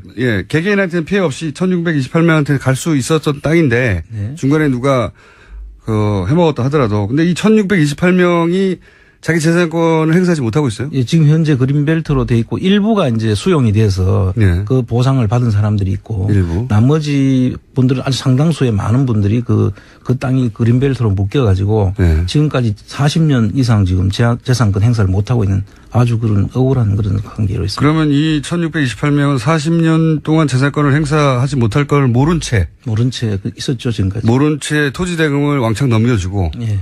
그 토지 대금을 왕창 받은 중간에 누군가가 가져갔다. 네, 그렇죠. 그러면 그 지금 현재 이 토지 대장의 소유주는 누구로 되어 있습니까? 최초의 그 토지, 1628명을 제외하고 네. 그 나머지 1628명으로 다 돼 있죠. 토지 대장으로서. 네. 그런데 그 과정이 넘겨오는 과정에 보면 예. 구국봉사단 그 42필지인데 필지가 예. 그 26필지가 일부 그 이모씨라는 분 앞으로 넘어간 걸로 지금 보이고요. 그 다음에 그 중에서 4필지 예. 그게 한 7,000여 평이 되는 걸로 알고 있는데 그 4필지가 그 당시에 보면은 등기부상에 보면 예. 주소지만 나와 있어요. 주소지만 나왔는데 세종로 1번지. 세종로 1번지요? 청와대 아닌가요? 청와대? 세종로 1번지는 지금 청와대밖에 없거든요. 그리고 그 소유주는 공란으로 둔 거예요. 아, 이상하네요. 그렇죠. 그래서 토지 대장에 그런 경우는 없는데. 예. 그래서 이게 그 당시에는 수기로 이제 등기부 등본을 작성을 하긴 했는데 예. 폐쇄 등기부 등본을 보면 그 빈 공란으로 돼 있고 하나는 또 아세안 농산 주식회사 외 1인으로 돼 있죠. 예. 그래서 그 외 1인은 등장을 안 하는데 그 밑에 나는 또 하나를 보면 이름은 없고 예. 세종로 1번지라는 그 주소지만 나와 있죠. 세종로 1번지가 청와대 말고는 없지 않습니까? 그래서 거기에. 저희들이 그 당시에 구국봉사단이 그걸 취득을 했고 그래서 그때 명예총재였던 분이 이제 박근혜 씨였고 네. 그러니까 그분으로 추정을 할 수 있는 그런 근거를 저희들이 가지고 세종로 1번지라고 하는 소유주의 세종로 1번지로 돼 있다. 그렇습니다. 이름은 없고 예. 세종로 1번지가 땅을 소유할 수는 없죠. 그렇죠. 세종로 1번지라는 주소가 땅을 소유할 수는 없는데 아마도 세종로 1번지에 사는 사람의 소유라는 예. 뜻이겠죠. 그 당시에는 이제 전산화가 안 된 상태이기 때문에 아마 그분들을 초법적인 존재로 인식을 했던 거 아닌가. 이름도 없어도 그냥 그 주소만 써놔도 그분들 소유로 인정을 해주던 그런 시대가 아닌가. 세종로 1번지에 사는 사람이면 또 박근혜, 박정희, 그렇죠. 이분들이지 않습니까? 예. 그런데 그게 이제 관련된 곳 단체가 이름은 없고 그렇게만 돼 있다. 그 구국 봉사단이니까 그렇죠. 이 의혹을 가질만 하네요. 예. 예. 그렇게 해서 실소유는 실제로 그 땅을 실제 소유한 것은 박근혜 전 대통령 혹은 뭐 박정희 전 대통령이 아니었을까 하는 추정을 강하게 할 수 있는 땅이다. 실제 1628명은 재산권을 행사하지 못했다. 예. 예. 그런 의혹이 있다. 그러면 그 중간에 이 민간인들이 지불한 토지 대금은 중간에 누군가 가져갔겠고. 그렇죠. 예. 그런 식으로 재산을 챙긴 게 아니겠는가 네. 하는 의혹이 또 있고요. 그리고 또 다른 사례로 드신 게 병원을 세웠는데 뭐 병원을 매매하는 과정에서도 또 그렇습니다. 생긴 것 같다. 구국 봉사단이 이제 처음에 북국 선교회부터 시작을 하죠. 임의단체로 시작을 했는데 그 선교단체로 이름을 표방을 하고 세웠는데 그게 좀 78년경에 구국 봉사단이라는 재단으로 이제 처음엔 사단법인으로 설립을 했다가 네, 재단법인으로 넘어갔다가 이름이 또 새마을 봉사단으로 이렇게 바뀌는 과정이 있는데요. 구국 새마을 봉사단이 생기면서 굴레방다리라고 하죠. 보통 아현동에. 아현동가. 예, 예. 거기에 이제 경로병원이 있었습니다. 굴레방 다리는 없었습니다, 이제. 예, 그렇죠. 예. 안양이 아니라 그 아현동에 예. 그 경로병원이 그 당시에 이제 경로병원이. 예. 있었는데 그 경로병원이 이제 재단법인이 설립이 되어 있기 때문에 재단법인은 기본재산으로 들어가 있게 되면은 그거를 매각을 할 수가 없지 않습니까? 네. 그리고 청산을 하게 되면은 그게 국가 소유가 되죠. 재단의 예. 그 성격상. 그래서 재단법인은 사고 팔수가 할 수 없는 땅이죠. 예. 그런데 그 땅들이 이제 매각이 됐다는 거죠. 아, 재단법인은 사고 팔 수 없는데. 없는 땅인데도 불구하고. 어떻게 매각이, 누구에게 됐습니까? 그거는 명지원이라는 곳으로 매각이 된 것으로 보입니다. 그 명지원은, 명지대학교에서 운영하는 아마 그 재단이 소유가 아닌가. 예. 그렇게 싶은데 그 과정이. 그 과정에서. 재단으로 예를 들어서 이 최태민 씨 일가의 그 흐름들을 보면은 예. 예를 들면 아까 여기 우리가 언급을 안 돼 있지만은 그 재단이 유경재단, 정수장학재단, 영남학원재단 말고도 그 논현동에 그 재단이 하나 더 있었지 않습니까? 한국문화재단인가 하는 재단이. 아, 예, 있죠. 지금도 있죠. 지금 그건 청산이 된 거죠. 청산됐습니까? 그게 정수장학회로 넘어갔다고 하거든요. 예. 그런데 그 재단은 우리가 그 재단을 청산을 그 고유 목적 사업을 다 하게 되면 없어지는 거죠. 그게 국가로 이제 예. 그 청산한 이후에는 그게 공익재단이고 설립할 때부터 상속 증여세를 안 내고 만들어지는 게 공익법인인데 예. 그 공익법인을 또 자기들이 소유하고 있는 재단으로 넘겼는 게 그 사례거든요. 아하. 그 부분도 나중에 다시 한번 다뤄야 될 부분들인데 그런데. 그 재단처럼 이 재산을 그대로 또 넘겼다는 것이죠. 사유재산처럼. 예, 이 재단이라는 것은 공익법인으로서 우리가 인정해 주는 것이 네. 설립 당시에 이미 상속 증여 세금 없이 설립을 해 주기 때문에 그거는 사실 국가 전체 거나 마찬가지입니다. 그런데 그거를 팔면서 그렇죠. 돈을 챙겼을 것으로 지금 보는 거죠. 팔았다면 돈이 오갔겠죠. 그렇습니다. 그래서 어떤 그 기사를 제가 보니까 네. 그 당시 한 3억 5천만 원 정도를 받았다는 그런 70년대. 예, 70년대 말이에요. 그 지금 엄청난 큰 돈이죠. 그 당시에. 그런 돈들도 여기에 이제 포함이 돼야 된다. 저는 그렇게 보는 겁니다. 그러니까 팔 수 없는 재단의 기본 재산인 경로병원을 예. 팔았고 대금을 받았고 3억 5천 정도. 그렇습니다. 그리고 그 돈을 누가 가져왔는지 모른다. 예. 그런데 이제 이 내용을 이제 알기 위해서 이제 그 당시에 사무총장 새마을 봉사단 예. 있던 사무총장이라는 분이 그 이름을 보다 제가 깜짝 놀랐어요. 그 이름이 이제 그분을 보니까 최필려시더라고요. 최필려. 그런데 그분이 최필려. 많이 들어본 이름 같지 않습니까? 최순실 씨의 원래 이름이 최필려로 이제 세간에 알려져 있었죠. 번개. 저희 PD가 자고 있었어요. 네. 그 최필려 씨가 최필려가 최순실의 원래 이름이라고 이제 알려져 있는데 네. 그게 다시 최순실로 바뀌고 최근엔 최서원으로 개명을 그렇죠. 했다. 그래서 그분들의 이름이 이제 계속 개명을 하는. 그때 당시에는 전 사람 안 됐기 때문에 이름 바꿔버리면 추적이 어렵지 않습니까? 예. 예. 그런 걸로 이제 저희들은 알고 있었는데 제가 요번에 그 이름을 듣는 순간에 그분을 보니까 그 당시에 보건사회부인가요? 그 당시에 그 여성국장 1호 출신이에요.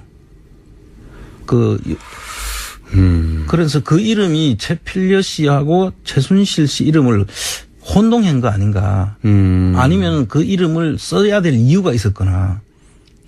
그러니까 왜 이름을 남겼을까요? 예, 그래서 그 재산을 관리를 했던 분이로 보이는데 그분을 이제 아직도 계시는데 어디 한번 이 방송을 들으면 한번 좀 만났으면 좋겠어요. 그 당시의 사정을 좀 듣기 위해서. 자, 최순실 씨의 첫 번째 이름이 최필려로 알려져 있지만 확인이 안 되고 있습니다. 그렇죠. 네. 그렇게 알려져 있어요. 그렇습니다. 그런데 그 이름이 지금 말씀하시는 사고 팔 수 없는 경로병원을 사고 팔면서 하는 과정에 등장한다. 그렇습니다. 예. 만약에 최순실 씨로 확인이 된다면 이게 실제로 처음으로 이름이 등장하는 거네요. 문서에. 예, 이런 동거래에. 최필려 씨는 그 당시에 사무총장 재단법인의 사무총장을 하신 분이죠. 그런데 이제 그게 공익법인이 되면서 아마 보건복지부에서 지금 보건복지부지만 그 당시에 보건사회부에서 여성국장 1호까지 한 1호 국장 실존 인물이 또 따로 있긴. 인물이 있는 거죠. 최순실 씨와 최순실 씨의 전 이름인 최필려가 등장하게 하는데 최필려 씨라는 또 다른 분이 있기 때문에 그분이 그 이름이 등장한 건지 아니면 최순실이 그 이름으로 등장한 건지는 확인할 수가 없다 지금은. 그래서 최순실 씨가 최필려였는지 아니면 그 사람 이름을 혼돈해서 쓴 건지. 헷갈리는 상황이군요. 확인이 안 되는 거군요. 예, 그렇습니다. 그거는 이제 뭐 등기부 등본이라든지 또 그 호적 등본 같은 거를 확인하면 어렵다. 알 수가 있겠죠. 자, 그런데 여기서 핵심은 팔 수 없는 재산을 불법적으로 팔았고 그렇습니다. 돈을 챙겼다는 거죠. 그렇습니다. 예. 아까 땅을 팔아서 개인 1628명은 지금까지도 불이익을 당하고 있는데 그 땅의 등기부 등본을 봤더니 세종로 1번지로 돼 있더라. 주인이.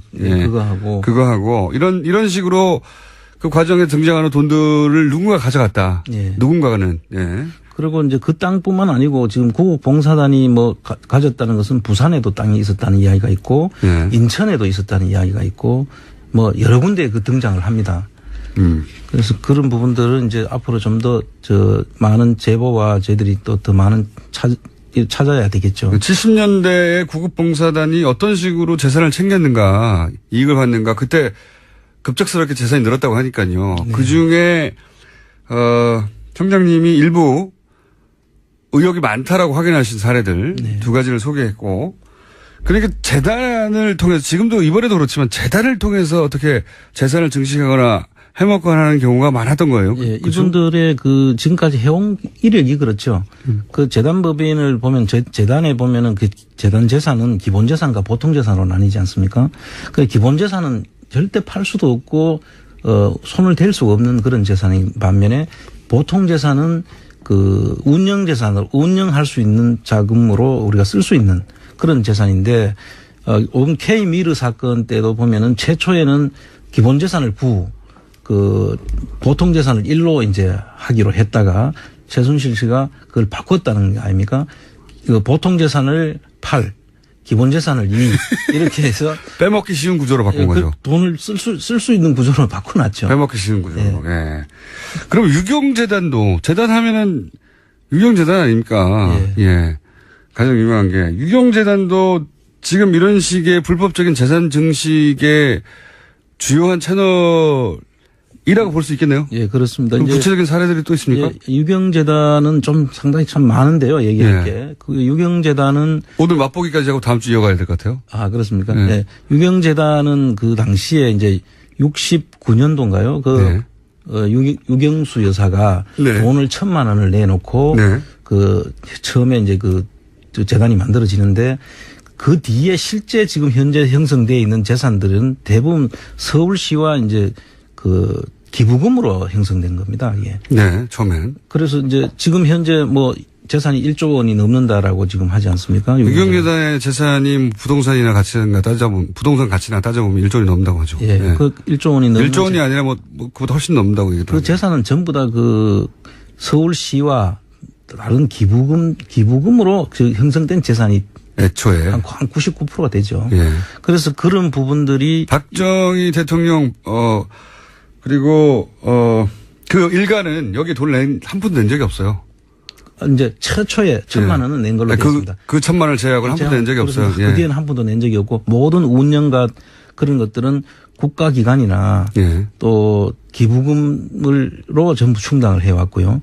그다음에 이제 뭐 그 어린이 꿈나무 그 어깨동무라든지 뭐 이런 그 출판도 하고 그 뒤에 많은 사업을 했죠. 예, 그런 사업들을 통해 가지고 이제 수익을 창출했는데 이 유경재단을 통해서도 재산 증식 불법적으로 재산 증식한 사례들이 있으니까 얘기를 꺼내신 거 아닙니까? 그렇습니다. 그런데 그렇죠? 그 부분들은 좀 그 내용이 많으니까 오늘 뭐 못하십니다. 예. 그러면 그 이야기는 다음 주에 본격적으로 하기로 하는데 예를 들어서 그래서 유경재단은 이런 곳이다라고 주변인들이 코멘트하는 게 있었을 거 아닙니까? 우리는 유경재단은 당연히 복지사업을 하는 곳이다. 라고 생각하고 있었어요. 예. 뭐 그 이후에 하도 분쟁이 많아서 좀 뭐 시끄럽고 거기도 이상한 일들이 있나 보다 이 정도 생각하지 어떻게 구체적으로 유경재단을 통해서 불법적인 재산 증식이 이루어졌는지 모르는데 그 내막을 알던 사람이 유경재단에 대해서 평가했던 이야기들이 있을 수 있지 않습니까? 이제 주로 이런 거죠. 미승인된 그 임대 수입. 네. 원래 재단법인의 모든 재산 관리와 되는 것은 그 성격에 따라서 그 관리하는 그 고유 목적에 따라서 그 국가기관이 따로 있습니다. 예를 들면 장학 같으면은 교육청이라든지 여기도 어린이 교육 사업이었으니까 어린이 교육 사업을 하게 되면 해당 관할 그 교육청에서 그걸 관할이 하게 돼 있죠. 그런데 그 승인을 다 받아가지고 임대도 하고 해야 되는데 미승인된 상태에서 수익을 창출해가지고 그 돈들이 이제 회계도 투명하지 않고 신고하지 않고. 예. 네. 그래서 이제 그 돈들이 어디로 갔느냐는 것을 의심을 하는 것이죠. 제 말은 그거는 구체적인 사연은 다음 주에 할 텐데 제 말은 그렇기 때문에 그 내막을 알던 사람은 유경재단에 대해서 유경재단을 뭐라고 평가했다. 뭐 이런. 유경재단은 자기들이 놀이터죠. 완전 그 돈을 빼는 하나의 ATM 기계입니까? 예. 그냥 그 자체로서 그 월급을 책정해서 받아가기도 하고 그 사업에서 일부 또 챙겨가기도 하고 그런 내용들이 이제 쭉 나오는 거죠. 화수분이었나요? 뭐 그렇게 봐야 되죠. ATM이었다. 예. 여기까지 하고요. 항상 이 시간은 짧습니다. 하지만 이렇게 짧게 해야지. 다음 시간을 또 기다리시죠. 예. 다음 주에는 유경재단이 그러면 어떻게 재산을 불법적으로 증식하거나 그 일가가 돈을 가져갔는지 따져보기로 하겠습니다. 지금까지 은닉재산 프로파일러 안원구 전 대구지방국세청장이었습니다. 감사합니다. 예, 감사합니다. 불친절한 AS. 네. 김명민 씨 인터뷰 후기가 오늘 좀 많았습니다. 스튜디오가 굉장히 큰가 봐요. 공장장과 돼지가 같이 들어간 걸 보니까. 빚어봤습니다. 네. 그리고 요즘 제가 발음이 많이 새나 봐요. 예, 항상 새는 듯 더 새나 봅니다. 제가 원래 그렇게 발음이 새는 사람이 아닙니다. 예, 수면이 부족하다 보니까 항상 1년이 다 돼가는데도 수면이 부족해요. 건강 이상 없는 거 맞죠? 예, 발음이 새는 게 더 심해진 듯해서 걱정이 된다고 하는 분이 있는 반면 월요일은 월요일이라서 목요일은 목요일이라서 날씨가 더워서 발음이 샌다고 하는 핑계왕이라고 하는 분도 있습니다. 어쩌겠습니까? 네. 요즘 TBS 역건물로 출장 나와서 공장장 자주 보는데 의외로 날씨에서 깜짝깜짝 놀랍니다. 네. 10kg 찐 게 이 정도입니다. 얼마나 괜찮았겠습니까? 얼마 전에 뉴스 공장 듣고 있는데 손님이 왜 뉴스 공장 듣냐고. 예, 저를 싫어하는 손님이었나 보죠. 언쟁을 벌였습니다. 김어준 영원하라 성남 대리문수의 최기현 기사님. 네, 계속 트세요. 네. 그리고 싸울 때마다 문자 주세요. 소개해드릴 테니까. 여기까지 하겠습니다. 전통 디스토리어. 황교익 선생님 나오셨습니다. 안녕하십니까. 안녕하세요. 네. 뭐 알고 보면 다 일제시대고 막. 알고 보면 몇십 년 안 됐고 막. 알고 보면 70년 되고 막. 네. 그런 사이에 많은 음식들이 전통 음식이 아닌 것으로 밝혀져서 동심을 파괴하고 있는 어른의 동심을 파괴하는 거죠. 네. 그렇죠. 어른들도 동심이 있거든요. 네. 향수를 뒤집어 놓아서 죄송합니다. 오늘은 주제가 뭡니까? 나흘 후면 광복 71주년이고요. 그래서 네, 일본 음식이 우리한테 이렇게 미친 영향을 잠시 이렇게 일본 음식이 우리한테 미친 영향을 이때까지 많이 했지 않습니까? 그렇죠. 오늘은 그걸 따로 주제로 해서. 그 일상에서 가장 많이 먹는 음식은 아마 그 단무지일 겁니다. 아, 일본의 영향을 받아서. 그렇죠. 네. 특이한 게 집에서는 잘 안 먹어요. 그 담궈 먹기 어렵죠. 그렇죠. 네, 귀찮고. 뭐 사지도 잘 않고요. 예. 뭐 김밥 말 때나 이렇게 사고 식당에 가면 반드시 있어요. 중국집에 그렇죠. 가도 있고요. 분식집 가도 있고요. 라면 먹을 때도 있고요. 맞습니다. 아마 먹는 횟수로 따진다 그러면 김치만큼 자주 먹는 것이 아닌가. 입가심용으로 한 조각씩 먹긴 하죠. 그렇죠. 먹곤 하죠. 저는 네. 잘 안 먹습니다만은. 근데 고기는 안 어울리거든요. 이 단무지가 원래 닭광이거든요. 닭광이에요. 닭광이 우리 땅에 들어와서 조리법도 바뀌었어요. 아, 그래요? 일본에서는 무를 말려서 다시 쌀겨에 넣고 해서 그 발효시키는 음식인데, 우리는 말리지 않고 생무를 새콤달콤 짭짤한 국물에 이렇게 담궈서. 무슨 이렇게. 국물에 담그길래 그게 노랗게 되는 겁니까? 치자무를 원래 드리는 것인데, 예. 요즘 거의 다 식용색소를 쓰죠. 그래요? 예. 그래서 색깔이 노랗습니다. 먹으면 안 되겠네. 예. 그렇지는 않아요. 식용색소니까 그런 게 대한 걱정은 안 해도 되고요.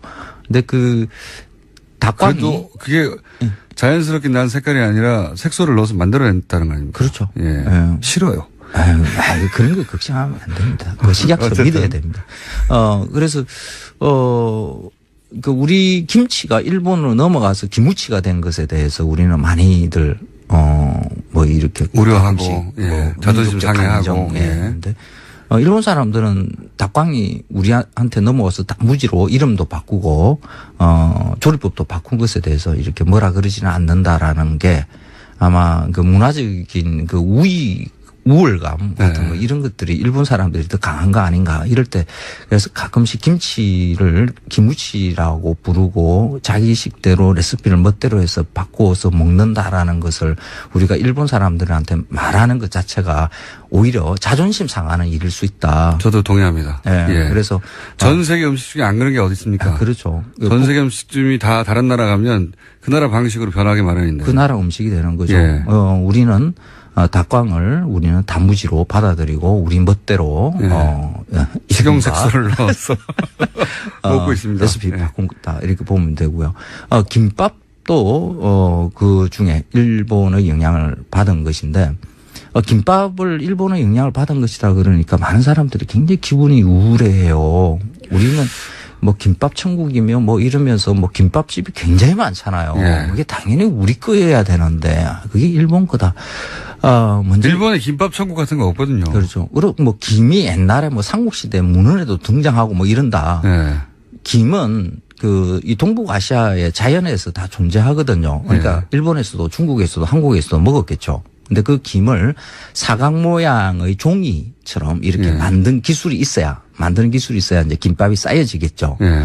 그렇게 만드는 게 일본에서 만들어지는 거거든요. 김밥을 싸기 위해서 김을 그렇게 처리한 것이. 그렇죠. 김을 갈고 틀에 넣어서 뜨고 말리고 하는 그건 사실 고도의 기술이거든요. 조선에는 없었어요. 그러니까 김밥을 말 수가 없었죠. 그리고 이 김밥이 등장하는 게 1920년대 조선 무산 신식 요리제법인가 하는 그런 책에 보면 일본 음식으로 스시라는 이름으로 이렇게 딱 박아서 이렇게 소개를 하고 있어요. 그 이전에는 사실 이런 김밥이라는 형태가 없었다는 뜻이겠죠. 그러니까. 우리가 오랫동안 뭐 예를 들어 조선시대부터 먹은 음식이 아니다. 그렇죠. 예. 그래서 그건 뭐 부인할 수 없다. 그렇죠. 예. 그런데 우리가 아니다. 근데 그것도 우리식으로 또 바꿔요. 안에 그 초밥인데 원래는 우리는 참기름 바르고요. 안에 들어가는 내용물도 이거 조금씩 우리 입맛에 맞게끔 이렇게 바꾸어 냈죠. 그리고 그 다양성으로 보자 그러면 일본을 능가하기 시작했어요. 온갖 김밥 종류가 만들어지고 그렇죠. 예. 김밥 전문점 일본에는 없습니다. 우리나라에만 있는. 김밥에 안 들어가는 게 없어요, 이제는. 그렇죠. 예. 그래서 일본 사람들이 한국에 와서 김밥이 한국 음식인가 하고 그렇게 가고 있습니다. 그러니까 영양은 받아도 다 제각각으로 이렇게 음식이라는 게 뭐, 그렇죠. 발전해 나가는 예. 거다. 이렇게 볼 수가 있겠죠. 그런데 일본 강점기가 우리 음식에 미친 영향이 단무지와 김밥밖에 없습니까? 그 외에 많죠. 우리의 추억의 음식인 겨울에 먹는 붕어빵. 원래 그 잉어 모양이거든요.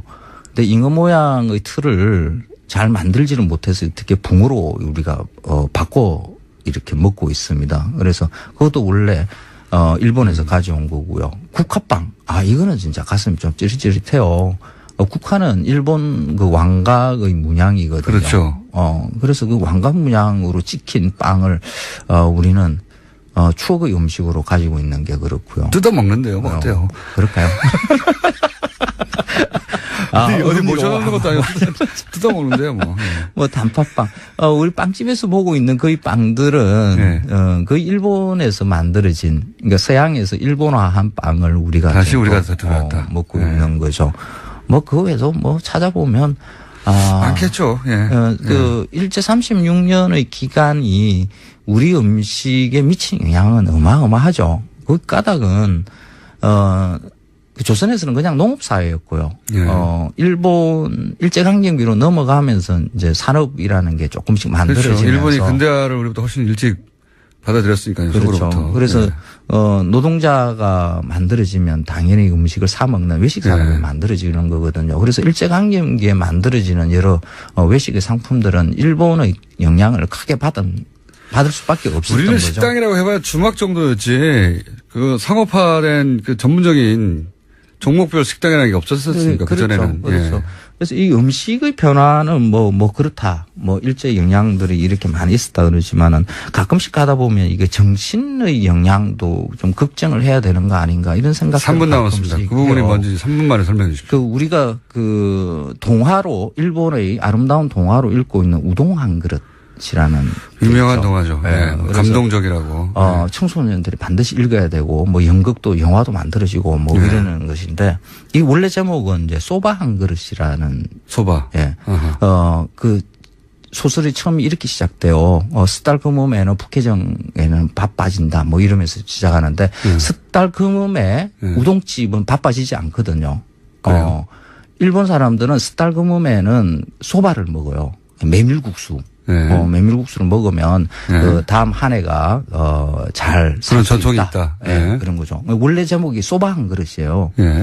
그 내용이 남편을 잃은 여자가 어린 아이 둘을 데리고 와서 스달금음이니까 이제 소바를 먹어야 되겠죠. 돈은 없어요. 그래서 한 그릇 시키는데 양이 적을 것 같아서 조금 양을 늘려서 주는 그 주인 이야기를 시작을 해요. 그러고 난 다음에 그러니까 일본이 이제 태평양 전쟁이 지고 나서 경제적으로 굉장히 어려웠던 시절 그렇습니다. 그 시절을 배경으로 해서 뭐 이 소설이 1989년에 일본에서 묘헤이 작가가 썼는데 그 무렵이 그 일본의 버블 경제가 깨져나갈 때거든요. 그래서 일본의 중산층들은 무너지고 경제적으로 굉장히 큰 고통을 당합니다. 우리 IMF 비슷하다고 이렇게 보면 됩니다. 그때 일본 의회에서 한 의원이 이 소설을 아주 짧은 소설이거든요. 그걸 읽어요. 그래서 온 국민들이 눈물바다가 됐다. 왜 온 국민이 눈물바다가 되냐 그러면 여기에서 동감하는 무엇이 있거든요. 뭡니까? 2차 세계대전 예. 끝나고 그러니까 일본 입장에서는 패망한 거죠. 예. 우리는 광복이지만은 패망했었을 때 뭐 전후의 사정은 일본은 굉장히 어렵거든요. 그 어려운 과정을 겪어내고 우리가 이만큼 잘 살게 된 것 아니냐 하는 그 내용을 담고 있는 게 그런 이미지를 가지고 있는 게 이 소바 한 그릇이거든요. 그러니까 온 국민이 우는 거죠. 그런데 지금 버블 경제가 깨져나가고 우리는 우리가 기뻐해야 됐을 상황인데 그렇죠. 달라요. 그러니까 전후 사정이 일본은 폐막이고 우리는 광복인 거 다른 거죠. 그런데 그걸 버블 경제 깨진이 나가는 그때에 우리 그 고통도 이겨냈는데 우리 잘 이겨낼 수 있지 않겠느냐 하는 그 위로의 메시지가 이 패망도 동화에 담겨 있는 이겼는데, 거죠. 예, 패망도 이겼는데 경제 위기 우리 다 같이 이겨낼 수 있다. 그렇죠. 어려운 사람들에게 위로가 되는 메시지였다. 일본 사람들의 눈물을 흘리게 만든 배경을 가지고 있는 게 우리 한국 사람들이 읽어서 있잖아요. 눈물이 날 수 있는 게 아니거든요. 눈물이 안 났어요, 저도. 왜 이게 그렇게까지 유명한지 몰랐어요. 그렇죠. 읽어보면 별거 없어요. 그냥 그렇게 해서 애들이 장성해서 커서, 네. 우동을 이제, 소바죠. 소바를 갖다가 인원수대로 새 그릇 시켜 먹게 됐다. 하는 그 내용이거든요. 왜 이 우동 한 그릇이라는 이름으로 바꾸고, 그러니까 소바 한 그릇 이름이 좀 이상하잖아요. 그래서 우동 한 우동으로 그릇으로. 바꾼 다음에 왜 이름을 필독도서를 바꾸고. 만들었느냐? 그렇죠. 네. 일본 사람이 울었다고 해서 우리까지 울 이유는 없다. 일본인들이 울었던 배경이 있는데 우리하고는 상관없고 거꾸로 기뻐할 상황이었다. 그렇죠. 그래서 여기까지 해야 됩니다.